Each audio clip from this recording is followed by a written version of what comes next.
y'all, it's your girl Odd here with another video. So, returning subscribers, welcome back. New subscribers, welcome to the channel, y'all. So, this one's gonna be another Diva dialogue / story time. So, you guys can see by the freaking title that this was a doozy. Absolutely ridiculous. Anyway, first things first, if you have not already, make sure you subscribe below. And let's get into this video.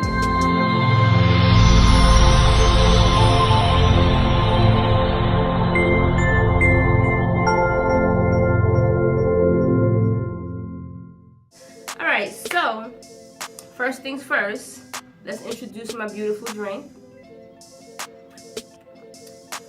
I decided I'm gonna call this a sweet sensation because it's really sweet, it's so good, and it's the only thing that I drink.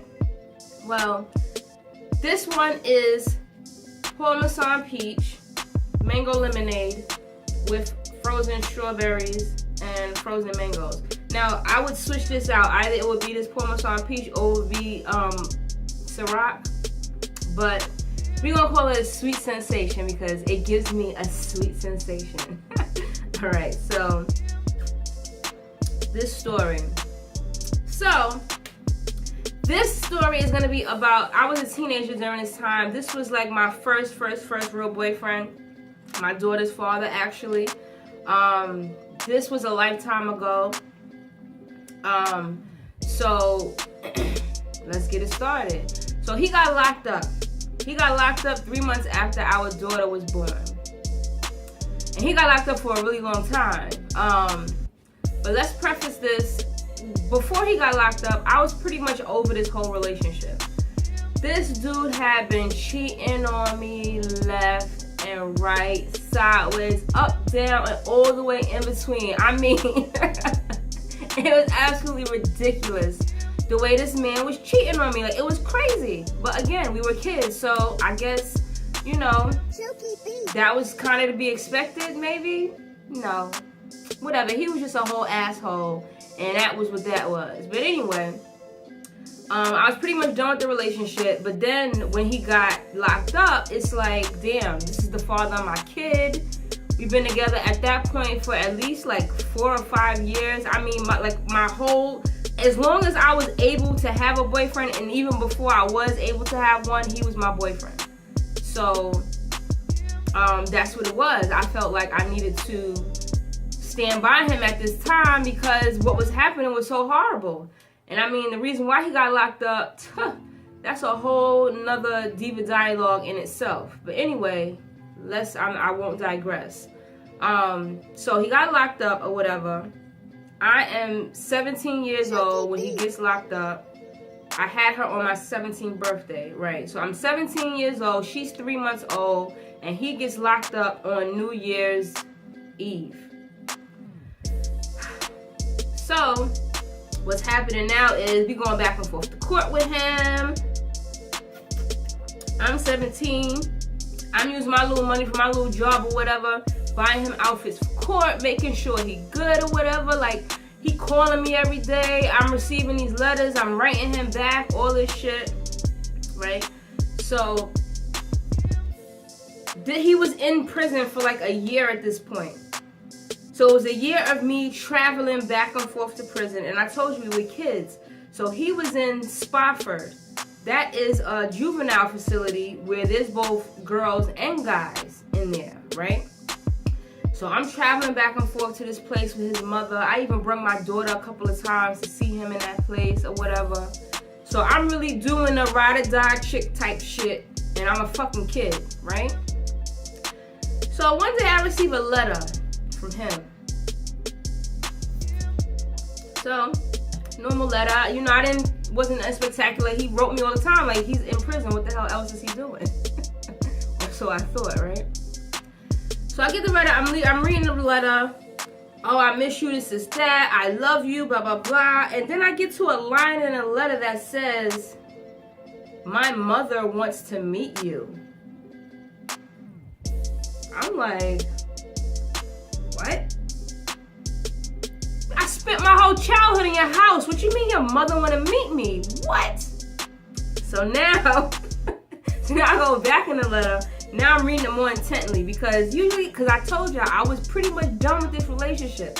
I only was here holding on because something horrible happened and I felt like I needed to support him.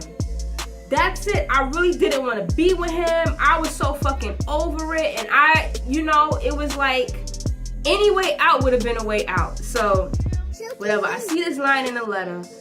My mother can't wait to meet you. So now I go back and I start the letter from the beginning. Now I'm reading it more diligently. And I'm realizing, yo, this letter not for me.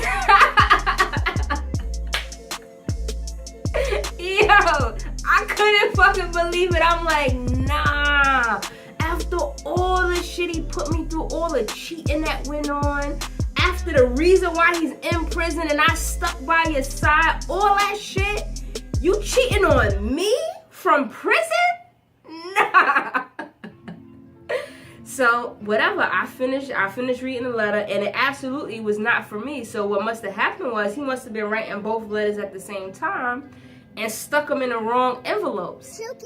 That's the only assessment that I can make because I got letters from him all the time. Same type of letters. I love you, I miss you, all that shit. Couldn't believe it. So in all honesty, I was looking at the letter like, yes, this is my fucking way out. Now I don't have to do this shit no more. What? I didn't even, in all honesty, I didn't even care for an explanation. I was just happy that it was fucking over, right? So the next time mind you, let's preface this a little bit again. His mom was really, she was a fucking asshole to me for no reason at all. I was faithful to this man even when I shouldn't have been. I was with her, stood by her side, stood by his side, all that shit while he going back and forth to court for this horrible fucking thing that he did. Every shit. And for the letter to say my mother wants to meet you, like, bitch, you not gonna tell your son why you cheating on this girl who got your kid and who's standing by you? So that was a whole nother thing because why would your mother ever want to meet the girl that you cheating on me with? What kind of shit is this? So I'm like, yo, now I could be done with them. I could be done with him. I could be done with every fucking body and just move the fuck on with life. Yes. So the next time he called my crib after I got this letter, I was very nonchalant. I wasn't even upset. And I swear to you guys, it was such a fucking relief. It really was. I wasn't even upset. He calls and I'm like, what up? He's like, nothing, how y'all doing, blah, blah, blah. Let him get the pleasantries out or whatever. And so I'm like, who is this letter for? He's like, what you talking about? Oh, by this time now I know who the girl's name. I can't remember what her name was because at the end he said her name. So then I knew what her name was. So I'm like, who is such and such? I can't remember what her name was. It really wasn't important. It could have been anybody. It really didn't matter. So I'm like, who is this? So he's like, that's nobody. I'm like, what do you mean? That's nobody. I said, you sent me a whole letter that was clearly meant for her. And you said in that letter that you love her. So he's like, don't worry about that. Just disregard that. So I'm sitting here like, after all that we've been through, this is all, you're not going to apologize. You're not going to acknowledge what happened. Like, there's no better proof or evidence than a whole entire letter. Like, how much... like, how much more evidence would I have for you to admit to your wrong? So he wouldn't admit to it. He didn't say nothing. He just told me that it was nothing and I should get over it. And I'm like, all right, cool.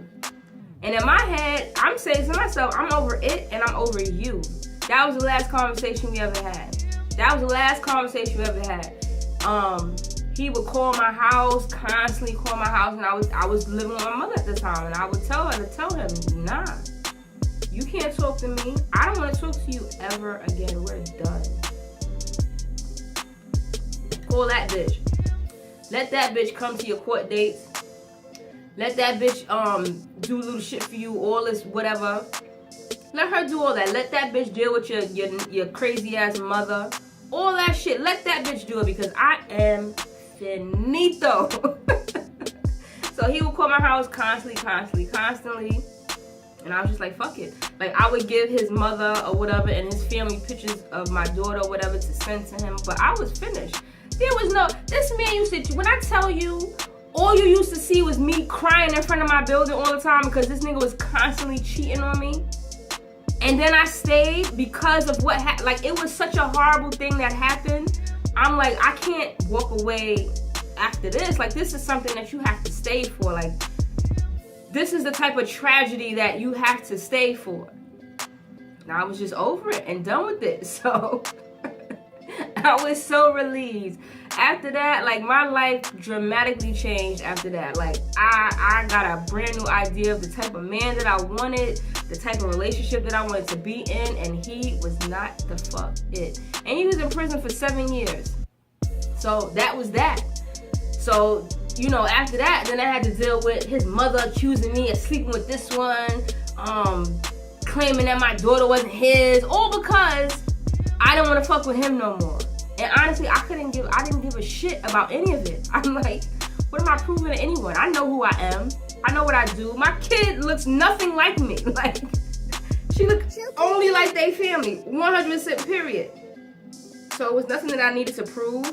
It was nothing that I cared to prove. I didn't give a shit about him no more. I didn't give a shit about the situation no more. I was just like, fuck him, fuck her, fuck all of it. I am done. And that's how that ended. I was finished with him. He did it the rest of his sentence. And then he came home to be a shitty father. And that's that. So, if you liked this Diva dialogue, make sure you comment below, like, and subscribe. And I'll see you guys next time. Bye. Mwah.